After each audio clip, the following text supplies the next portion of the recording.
अपनी बहन को उत्तर प्रदेश के मैदान में उतारा है और आपकी बहन की कुछ तस्वीरें मैंने देखी हैं।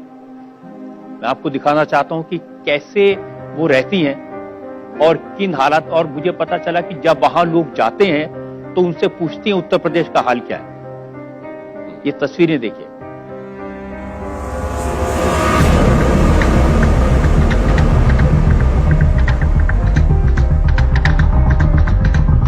कई किलोमीटर पैदल चल के घर से आती हैं, एक चाय की दुकान चलाती हैं, प्रसाद की दुकान चलाती हैं। तो आपको नहीं लगता कि सब अपने परिवार का ध्यान रखते हैं, आप भी थोड़ा ध्यान रख लेते? मैं देखिए एक योगी हूं और मुझे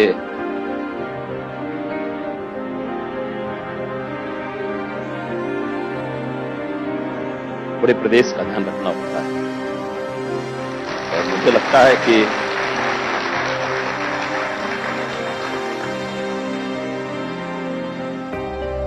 एक मुख्यमंत्री के रूप में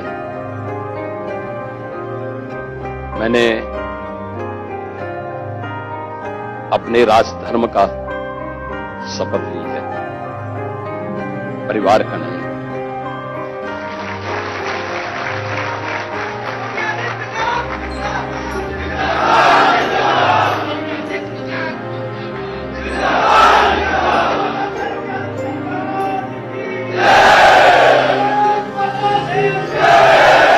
ये ठीक है योगी जी, आपने परिवार का ध्यान न रख के सैद्धांतिक तौर पर पूरे प्रदेश का ध्यान रखा है। आप अपनी बहन का ध्यान न रख के उत्तर प्रदेश की बहनों का ध्यान रखा है। लेकिन कुछ बहनें मुझे कल मिली, मुस्लिम बहनें हैं, वो कहती हैं कि योगी जी ऐसा पहनावा चाहते हैं ऐसा पहन लेते हैं और हमें हिजाब पहनने नहीं देते। देखिए, मुझे किसी के पहनावे पे कोई आपत्ति नहीं। घर में कौन क्या पहन रहा है, बाजार में कौन क्या पहन रहा है, सार्वजनिक स्थानों पे कौन क्या पहन रहा है, उस पे हम लोगों को आपत्ति करने का कोई अधिकार नहीं है। लेकिन मेरा एक बात मानना है कि देश की व्यवस्था संविधान से चलनी चाहिए।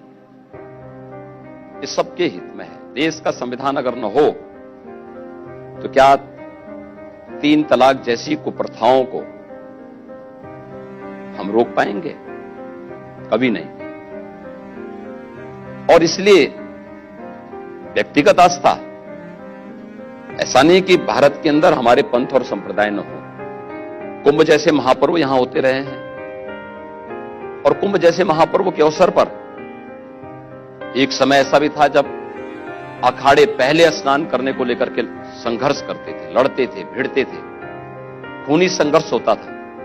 लेकिन राष्ट्रीय एकात्मता को ध्यान में रखते हुए सभी ने अपने अहम को शांत किया और सभी एकजुट होकर के आपसी सहमति के आधार पर उस कार्यक्रम को आगे बढ़ाया। लेकिन हमारी व्यक्तिगत आस्था हमारी जगह हो, हम अपनी आस्था को देश पे नहीं छोड़ सकते। अंततः हम सब के लिए, हम सब की सुरक्षा, हम सब का सम्मान एक ही धर्म से, वह राष्ट्र धर्म है। राष्ट्र धर्म के बगैर अगर कोई व्यक्ति, कोई समुदाय समझता है कि वह सुरक्षित होगा, समृद्ध होगा, मुझे लगता है उसकी गलतफहमी होगी। हमें अपने राष्ट्र धर्म को हर हाल में निर्वहन करना होगा। और संस्था अगर है, एक बालिका स्कूल में जा रही तो स्कूल की जो निर्धारित ड्रेस है उसमें रहेगी तो ज्यादा अच्छा होगा। एक बालक अगर विद्यालय के निर्धारित ड्रेस में होगा, अच्छा होगा। और नहीं तो आज आप एक स्कूल कॉलेज के लिए कह रहे हैं, कल फोर्स में इसी बात को कहेंगे।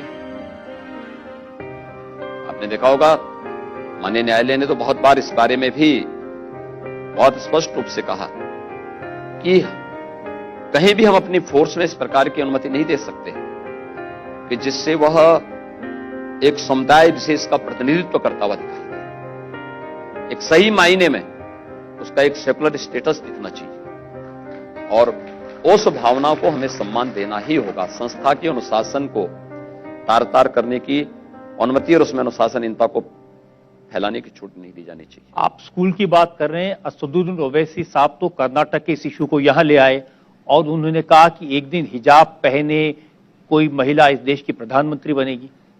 देखिए, मैं तो श्रीमान ओवैसी से एक बात कहूंगा कि वह इस बारे में बताएं कि अगर वो सचमुच मुस्लिम महिलाओं का स्वावलंबन चाहता है, उनके हितों के लिए कार्य करना चाहते हैं, तो उन्हें 3 तलाक की कुप्रथा को रोकने के लिए उस कानून का समर्थन करना चाहिए।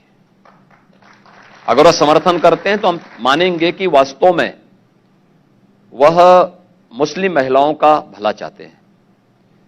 लेकिन आधी आबादी को आप न्याय से और सम्मान से वंचित नहीं कर सकते।